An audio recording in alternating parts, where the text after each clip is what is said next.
A few weeks ago, Mark Rober released a video showing these really cool Zipline drones that deliver medical supplies in Rwanda. As cool as this is, he kind of glossed over one of the most interesting features of these drones. Look at these propellers. He mentions that they're shaped like that to reduce the noise, but why does this happen? And what is it about the shape that reduces the noise? The internet right now is just buzzing, waiting for someone to make a 3D printable version of these to see how much quieter they actually are. And that's exactly what I have here. But before we listen to these, let me explain why these propellers are shaped this way in the first place. What actually makes sound when a propeller spins really fast? Well, as the blades move past by a stationary point, it creates a pressure disturbance that propagates away from the blade. The frequency that this happens is called the blade passage frequency, and it's equal to the rotational frequency, so how fast the propeller is spinning, times the number of blades on the propeller. So let's say that we have a propeller that has 4 blades. The traditional way to make these is to space them evenly so that they're 90 degrees apart. When you have a propeller shaped like this, it creates a lot of different frequencies, but it creates a loud frequency at the blade passage frequency, but also it creates frequencies at the harmonics of the blade passage frequency. So if you take an audio recording of this, you'll see peaks at the whole number multiples of the blade passage frequency. But something really interesting happens if you don't space out the blades evenly. So let's say instead of having the blades spaced 90 degrees apart, we space them 30 degrees apart only. So there's now a large gap and then a small gap between them, so they aren't evenly spaced. Well, then when you record the sound, you get the normal harmonics like before with 1, 2, 3 times the blade passage frequency, but you also get 0.5 times the blade passage frequency and 1.5 and 2.5. So for the same acoustic energy, you're spreading out some of the sound into lower frequencies. The most important frequency is the one that's generated, which has half the frequency of the blade passage frequency. You can see this here. So first we'll start with this 4-blade propeller. I have these little reflective strips on here so I can measure the RPM, so how many times per second that it's spinning around in a circle. So we're at around 1200 RPM right now. So around 85 Hertz is one of the loudest frequencies here. But now if I switch out these propellers to around a 30-degree propeller. Let's get it to the same RPM. So that's almost exactly the same RPM, around 1200. The other one is around 1249, this is around 1260. So they're going the same speed now. But let's measure one of the loudest frequencies. So this is crazy. We're going the same speed with 4 propellers, but the loudest frequency coming off here is half the frequency of the propeller that has the evenly spaced blades. So it's picking up a lower frequency. The higher one is still there, but the energy is shared between the 2 frequencies. So what does that do for us? Well, humans are less sensitive to low frequency sounds, so we perceive them as quieter than they actually are. So what this means is that when you space the blades unevenly, it creates a lower frequency that we perceive as quieter. And this fact has been known for a long time. For example, there are cooling fans and helicopter rotors that use uneven blade spacing.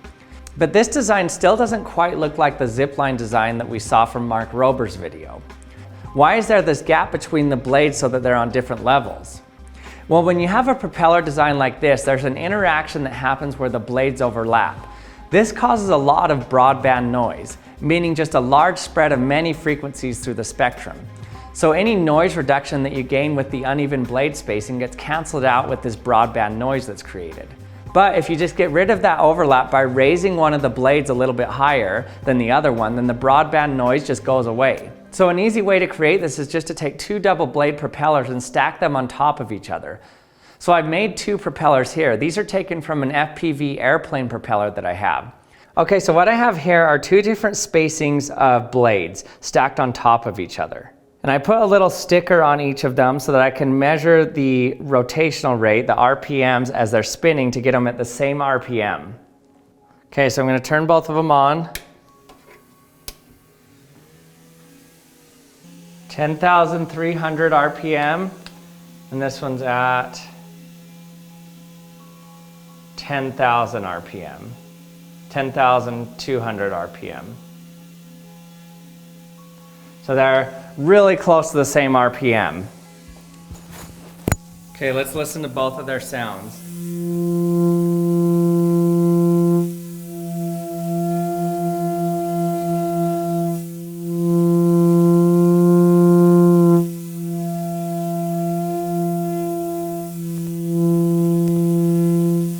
Now in front.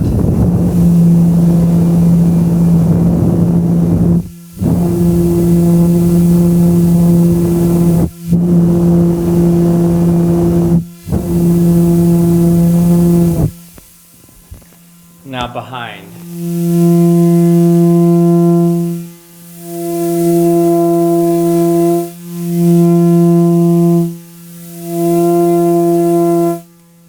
So the high-pitched tones are still there with this one, but they're a lot less because of the acoustic noise has been spread out to that lower frequency as well as the high one, whereas this one has most of the high ones. You can see that the uneven spaced blades have a noticeably lower tone than the evenly spaced one. What that amounts to is that it sounds quieter and not quite as annoying as the regularly spaced one. So Zipline has made a version of the uneven spaced blades, but instead of including the 4 blades, they just have the 2 of them with a counterbalance on the other side. So it sounds like this.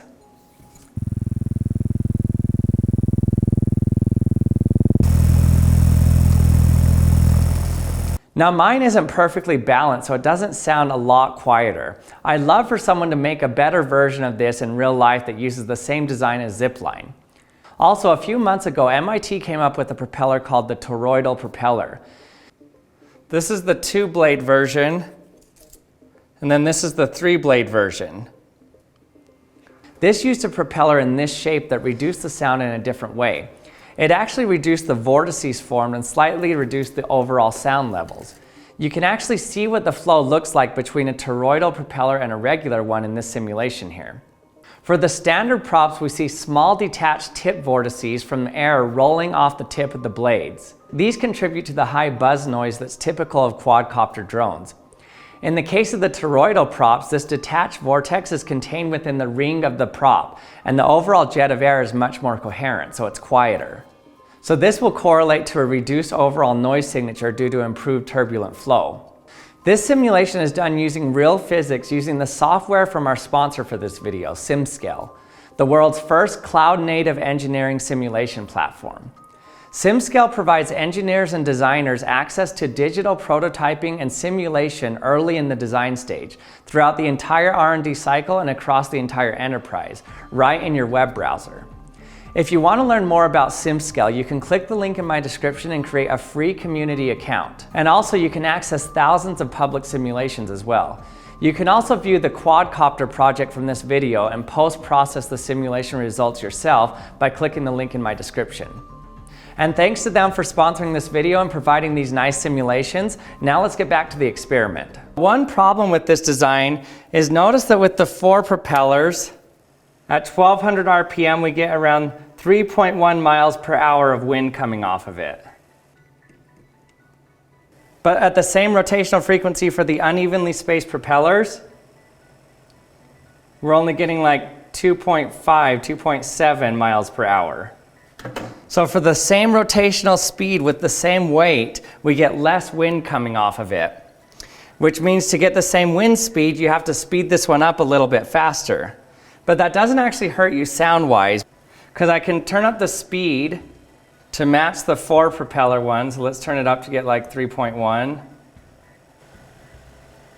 So now I turned up the speed. So overall, you have to spin these a little bit faster than you would the evenly spaced blades. So they're less efficient, but you still get the lower frequency even at the faster speeds to get the same wind speed. So overall, these still can be a little bit quieter sounding than the evenly spaced blades.